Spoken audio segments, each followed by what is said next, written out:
Bismillahirrahmanirrahim. Hello students, Assalamu alaikum. My name is Atikur Rahman and today we are going to discuss chapter number 11 of second year prose book, that is first year at Harrow, and written by Winston S. Churchill. So let's move on to the overview of this chapter. First of all हम discuss करेंगे writer के बारे में. Writer's full name was Sir Winston Leonard Spencer Churchill.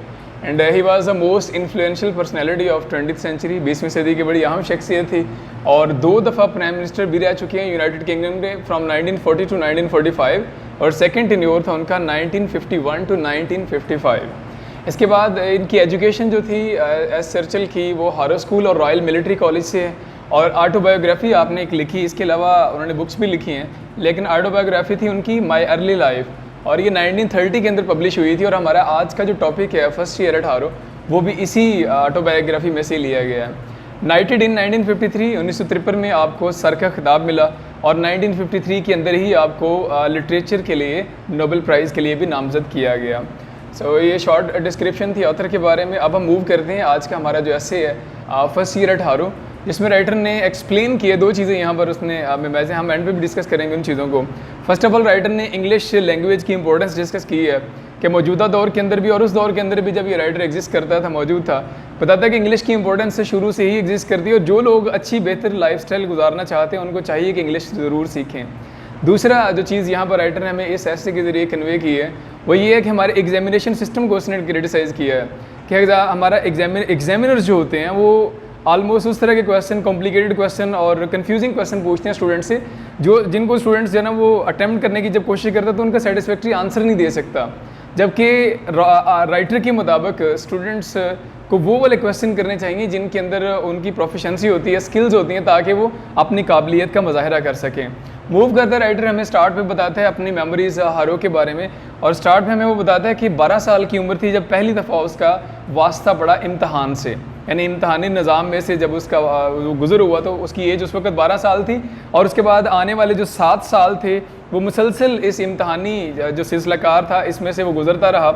और writer कहते हैं कि इस इम्तहान देने के लिए, यानी कि जब वो फर्स्ट एडमिशन हुआ हारो के अंदर उसका, तो एडमिशन के लिए गए ऑफिस में, और एडमिशन के लिए जो एंट्री टेस्ट था उसके अंदर राइटर कहता था कि मैं, चूँकि राइटर का इंटरेस्ट था हिस्ट्री के अंदर, पोइट्री के अंदर, ऐसे राइटिंग के अंदर, तो राइटर चाह रहा था कि जो स्कूल इंतज़ामिया है वो मेरा टेस्ट इन सब्जेक्ट्स का ले, ताकि मैं अपनी स्किल्स दिखा सकूं, अपना नॉलेज दिखा सकूं.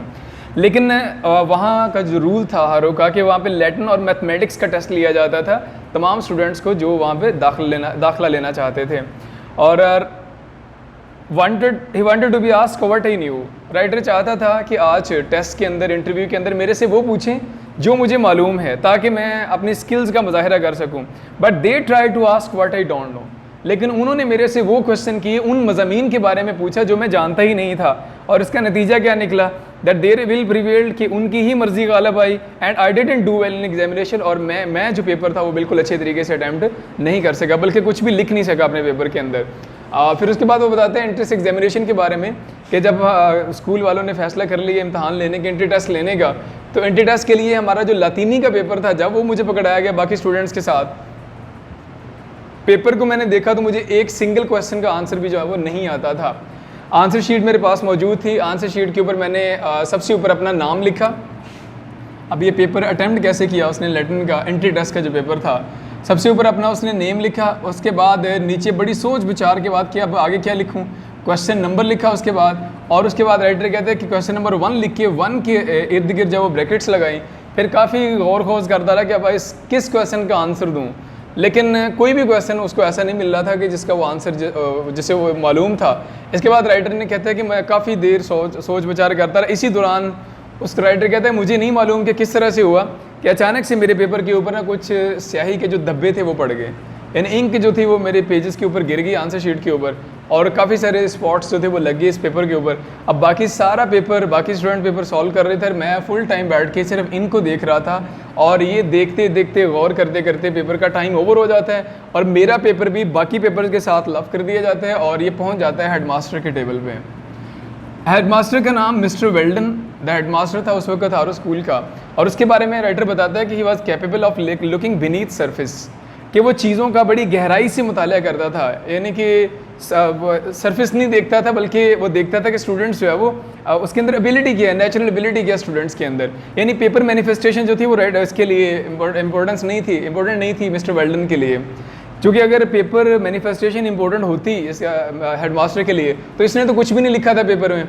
बाकी पेपर्स के साथ जब इसका पेपर हेडमास्टर की टेबल पे पहुंचा, उसने जब इसको देखा पेपर को, तो उसे लगा कि शायद ये स्टूडेंट्स इन सब्जेक्ट्स के अंदर इंटरेस्टेड नहीं है, लेकिन इसके अंदर एबिलिटी ज़रूर होगी कोई ना कोई। और वो मैन ऑफ प्रोविडेंस भी था, यानी गहरी सोच विचार वाला, समझ-बूझ वाला इंसान था, इसलिए उसने फैसला कर लिया इसको भी एडमिशन देने का। अगरचे लैटिन क्लास के अंदर एडमिशन नहीं मिला, लेकिन किसी और क्लास के अंदर, लेकिन उसको हारो में एडमिशन देने का फैसला कर लिया गया। अब राइटर कहता है कि हारो के अंदर एडमिशन का रूल ये था कि बच्चे जो सिलेक्ट कर लिए जाते थे कि इन बच्चों को एडमिशन देना है, उसके बाद बच्चों की लिस्ट लगती होती थी alphabetically, A B C D letter के हिसाब से। तो राइटर कहता है कि जो अपर लेटर्स होते थे उनको एडमिशन दिया जाता था प्रीमियर डिवीज़न के अंदर, फिर जो सेकंड कैटेगरी होती थी फर्स्ट डिवीज़न, फिर थर्ड कैटेगरी सेकंड डिवीज़न, और लास्ट कैटेगरी होती थी फोर्थ डिवीज़न। तो राइटर का नाम चूँकि था W.S. चर्चिल, तो अल्फ़ाबेटिकली राइटर का नाम जो था वो आया फोर्थ डिवीज़न के अंदर, चौथे सेक्शन के अंदर। और ये जो चौथा सेक्शन था, ये सेक्शन इसको डन से समझा जाता था इन स्टूडेंट्स को, यानी काहिल सुस्त समझा जाता था। और इस सेक्शन को, सिर्फ इस सेक्शन को इंग्लिश पढ़ाई जाती थी उस दौर के अंदर। बाकी जो सेक्शंस होते थे उन सेक्शंस को लैटिन और ग्रीक्स लैंग्वेज पढ़ाई जाती थी, और इस सेक्शन को इंग्लिश पढ़ाई जाती थी। तो राइटर कहता है कि फाइनली मेरा एडमिशन हारो के अंदर हो गया इंग्लिश सेक्शन के अंदर, यानी फोर्थ डिवीज़न के अंदर। इसके बाद राइटर कहता है कि लिस्ट जब आवेज़ा की गई तो लिस्ट के अंदर राइटर का जो नाम था वो नीचे 2 स्टूडेंट छोड़ के, यानी थर्ड लास्ट नेम जो था वो राइटर का था, नीचे 2 स्टूडेंट और थे और नीचे से थर्ड नेम जो था वो राइटर का था।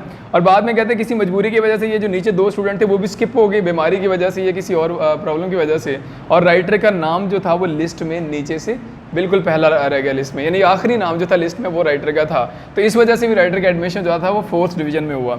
इसके बाद राइटर कहते हैं कि clever boys Latin and Greeks और डल स्टूडेंट जो थे वो इंग्लिश क्लास में लर्न करते थे। अब इंग्लिश में उसका एडमिशन हो चुका था क्लास में। इंग्लिश के जो टीचर थे क्लास के, जो इंचार्ज थे, उसका नाम है मिस्टर समरवेल। और मिस्टर समरवेल के बारे में हमें बताता है राइटर कि he knew how to teach English. Stupidest जो बॉयज़ थे उनको पढ़ाना जानता था, और ये भी जानता था कि किस बच्चे को किस तरह से डील करना है, और इंग्लिश एक्सपर्ट था, यानी स्किल्स उसके पास बहुत ज़्यादा थी इंग्लिश की, और उसने बड़े मन के साथ, बड़ी मेहनत के साथ हमारी क्लास को पढ़ाया। और राइटर कहता है कि उसकी मेहनत की वजह से मैंने इंग्लिश पार्सिंग और इंग्लिश एनालिसिस जो था वो बड़ी बारीक बीनी से सीखा। इंग्लिश पार्सिंग मीन के सेंटेंस के अंदर जो ग्रामेटिकल पोर्शन है, यानी नाउन कहाँ पे इस्तेमाल होना है, प्रोनाउन कहाँ पे इस्तेमाल होना है, वर्ब एडवर्ब एडजेक्टिव्स, इनके सीक्वेंस और इनकी जो कॉम्बिनेशंस होते हैं वो चीज़ अच्छे से सीखी। फिर उसके बाद इसका एनालिसिस अच्छे से सीखा। और राइटर कहता है कि जो हमारे टीचर थे वो हमें आया करते थे स्पेशली ग्रामर सिखाते हुए, वो क्या करते थे, पूरा एक सेंटेंस लम्बा लिखते थे, और सेंटेंस का जो हर वर्ड होता था वो अलग-अलग मार्कर के साथ लिखते थे। यानी एक सेंटेंस लिखा, सेंटेंस को ब्रेक डाउन करते होते थे, हर वर्ड को अलग सेपरेट, रेड से, ब्लैक से, ब्लू और ग्रीन जो मार्कर उसके इस्तेमाल करते थे, ताकि स्टूडेंट्स को ग्रामेटिकली समझाना जो वो आसान, और हर वर्ड के गिर्द राइटर कहते हैं कि वो ब्रैकेट भी लगा दिया करते थे ताकि स्टूडेंट्स को सेपरेटली समझ आ जाए कि ग्रामर के लिहाज से ये वर्ड जो वो क्या है। तो इस तरीके से उन्होंने प्रैक्टिस भी बड़ी मेहनत से करवाई, और राइटर कहता है कि हमने प्रैक्टिस इसकी की भी बड़ी मेहनत के साथ। तो इसका नतीजा ये निकला कि हम पूरी क्लास जो थी वो बड़ी प्रोफिशिएंट होगी इंग्लिश लैंग्वेज के अंदर, इंग्लिश एनालिसिस के अंदर और इंग्लिश पार्सिंग के अंदर। इसके बाद राइटर कहता है कि इंग्लिश सीखने का हमें नुकसान नहीं बल्कि फ़ायदा हुआ। Gained immense advantage over clever boys, क्योंकि हम सेंटेंस की जो स्ट्रक्चर थी वो हमने बड़ी बारीक बीनी से सीख ली थी।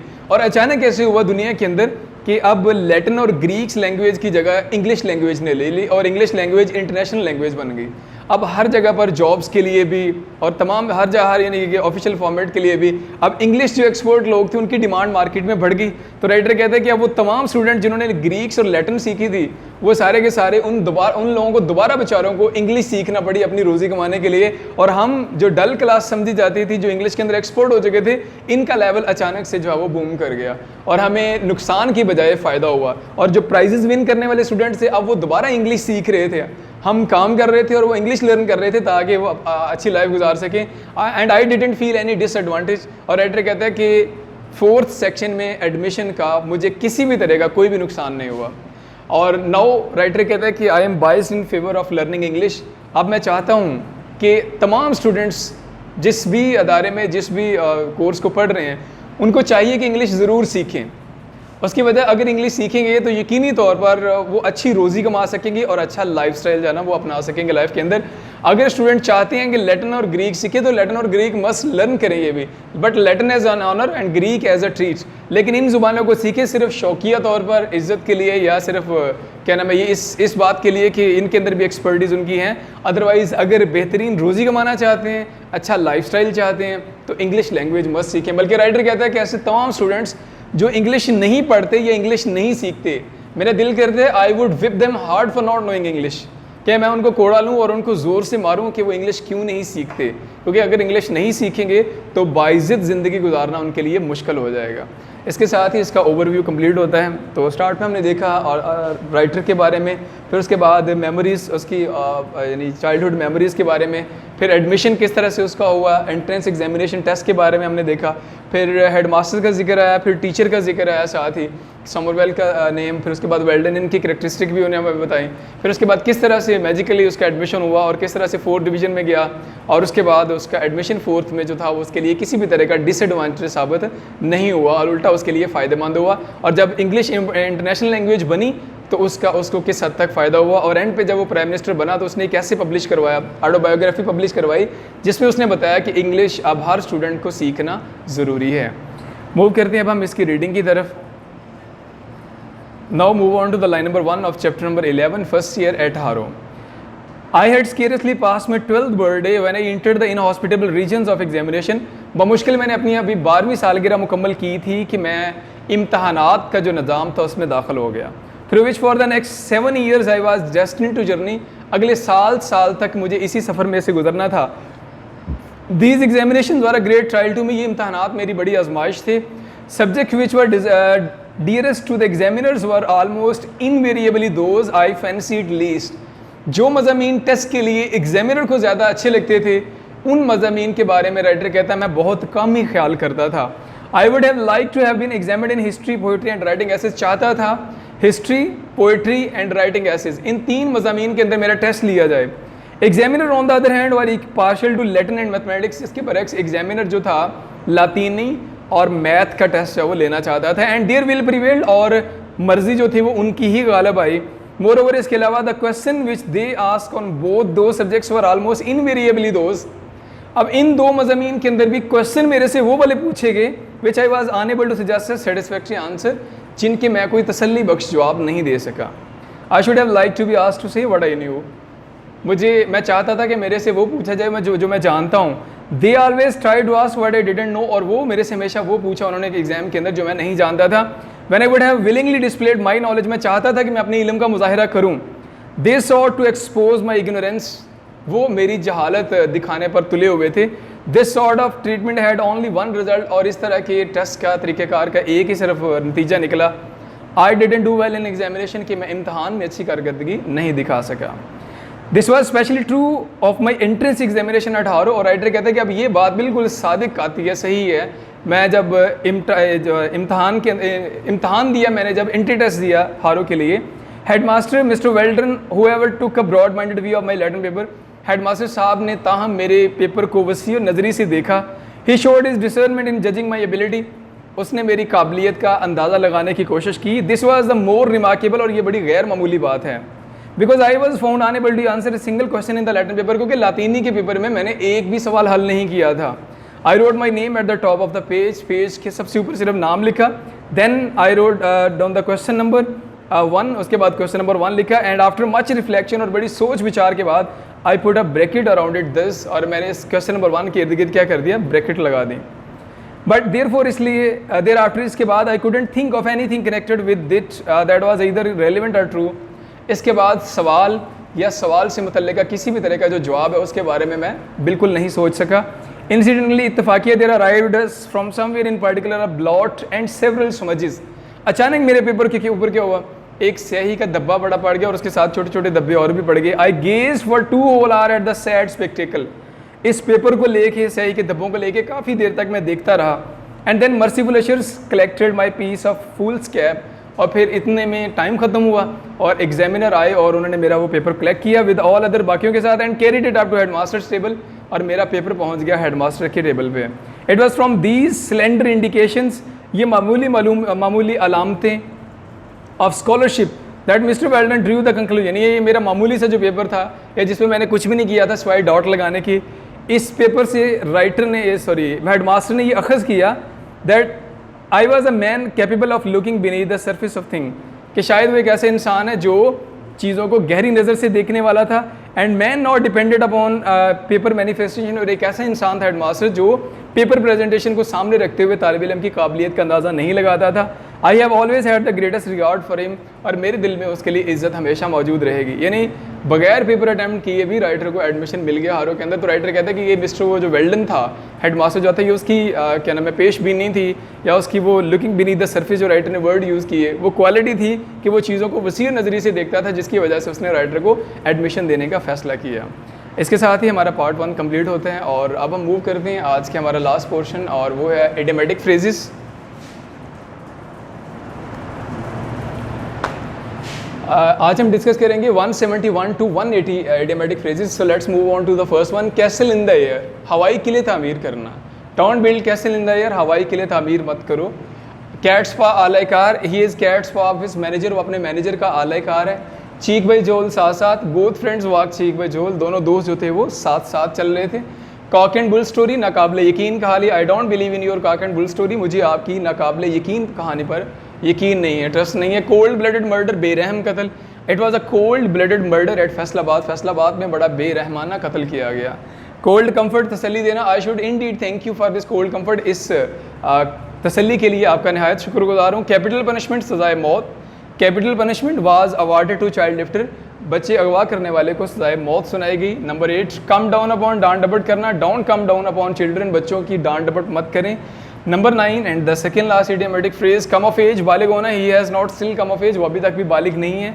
और last one, catch at a straw, डूबते को तिनके का सहारा, a drowning man will catch at a straw, डूबते को तिनके का सहारा। इसके साथ ही हमारा आज का लेक्चर कंप्लीट हुआ, ओवरव्यू और उसके साथ पार्ट 1 की रीडिंग, और जो इडियोमेटिक फ्रेजेस डिस्कस किए 171 टू 180।